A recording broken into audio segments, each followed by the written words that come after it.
অসমৰ গৌৰৱ অৰ্জুন ভোগেশ্বৰ বৰুৱাৰ ৮৮তম জন্মদিৱসৰ লগত সংগতি ৰাখি আন প্ৰান্তৰ লগতে তেজপুৰৰ ঐতিহাসিক হজৰাপাৰ ষ্টেডিয়ামতো অভিৰুচি ক্ৰীড়া দিৱস পালন কৰা হয়। পুৱা শোণিতপুৰ জিলা মাষ্টাৰ্ছ এথলেটিক্স এছ'চিয়েশ্যনৰ সভাপতি বিশিষ্ট ক্ৰীড়াবিদ ডক্টৰ বিশ্বৰঞ্জন কলিতাই সন্থাৰ পতাকা উত্তোলন কৰে। ইয়াৰ পিছতে বেংকক এছিয়াড দৌৰ প্ৰতিযোগিতাত সোণৰ পদক বিজয়ী তথা পূৰ্বে থকা সকলো ৰেকৰ্ড ভংগ কৰা ভোগেশ্বৰ বৰুৱাৰ ক্ৰীড়াসুলভ জীৱন আৰু কৃতি সম্পৰ্কে আন্তঃৰাষ্ট্ৰীয় শৰীৰচৰ্চাবিদ আৰু বিশ্ব পাঞ্জাৰ ৰেফাৰী বৰ্ডৰ সঞ্চালক পংকজ বৰা আৰু মহিলা খেলুৱৈ পুষ্পা ডেকাই ভোগেশ্বৰ বৰুৱাৰ সান্নিধ্য আৰু ক্ৰীড়াসুলভ মনোভাৱৰ কথা স্মৰণ কৰে আৰু তেখেতৰ ৰেকৰ্ড পৰৱৰ্তী কালত কোনেও ভংগ কৰিব পৰা নাই বুলিও উল্লেখ কৰে।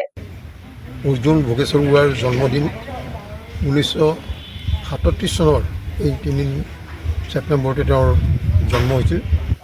আজি এই 88 বছৰ এনেকৈ পাৰ কৰিলে। তেখেতে যেতিয়া তেওঁৰ জন্ম যদিও শিৱসাগৰত অলপ ভিতৰৰ ঠাইত, তেওঁ যেতিয়া আৰ্মিত জইন কৰিলে MES-ত, তেতিয়াৰ পৰা তেওঁ খেলা ধূলা তেওঁ সকলোৰে চকুত পৰিল। প্ৰথমতে তেওঁ ফুটবল খেলিছিলে, ফুটবল খেলটো তেওঁ ভাল খেলা দেখুৱালে। তাৰপিছত তেওঁ সাঁতোৰাত দেখুৱালে। তাৰপিছত তেওঁ যিজন তেওঁলোকৰ প্ৰশিক্ষক আছিল, প্ৰশিক্ষকে তেওঁক মানে খেলা ফিল্ডৰ এৰিয়াৰ পৰা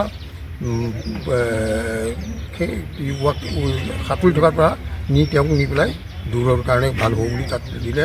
আৰু তেতিয়াই সেইটো তেওঁ দেখুৱালে যে 800 মিটাৰ দৌৰত তেওঁ যথেষ্ট ভাল দৌৰে আৰু সেইকাৰণে তেওঁ এছিয়াত খেলিবলৈ 5ম এছিয়া কম্পিটিশ্যনত তেখেতে বেংককত পাইছিলে, মানে প্ৰথমৰ উপৰিও তেওঁ ৰেকৰ্ড ব্ৰেক কৰিছিলে।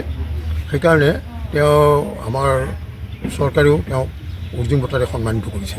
দিনটোত আমাৰ সকলোৰে শ্ৰদ্ধাৰ ভোগেশ্বৰ বৰুৱাৰ জন্মদিন আৰু এই জন্মদিনত আজিৰ শোণিতপুৰ ভেটাৰানছ এছ'চিয়েশ্যনে যি অনুষ্ঠান পাতিছে, এই অনুষ্ঠানত মই অতিথি হিচাপে থাকিবলৈ পাই মই নিজকে ধন্য মানিছোঁ আৰু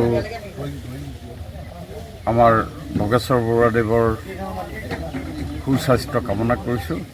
অসমীয়া খেলুৱৈ হিচাপে অৰ্জুন বঁটাৰে পুৰস্কৃত হৈ অসমক গৌৰৱান্বিত কৰা শ্ৰদ্ধাৰ অৰ্জুন ভোগেশ্বৰ বৰুৱাদেৱৰ জন্মদিনত আজি আমি শোণিতপুৰ জিলাৰ মাষ্টাৰ্ছ এথলেটিক এছ'চিয়েশ্যনে আয়োজন কৰা অনুষ্ঠানটোত উপস্থিত হৈছোঁ আৰু তেখেতলোকে খুব সুন্দৰভাৱে তেখেতৰ যি কাৰ্যক্ৰমণিকা, তেখেতে যি খেলৰ জগতখনত অসমক বা ভাৰতবৰ্ষক যি অৱদান আগবঢ়াইছে সেই বিষয়ে খুব সুন্দৰভাৱে সকলোৱে উপস্থাপন কৰে আৰু আমিও তেখেতৰ যি কমৰাজীৰে আমি অনুপ্ৰাণিত হৈছোঁ আৰু তেওঁৰ যি কমৰাজী সেয়ে অনাগত দিনত আমাৰ নৱযুৱ প্ৰজন্মক সদায় উৎসাহিত কৰি ৰাখিব।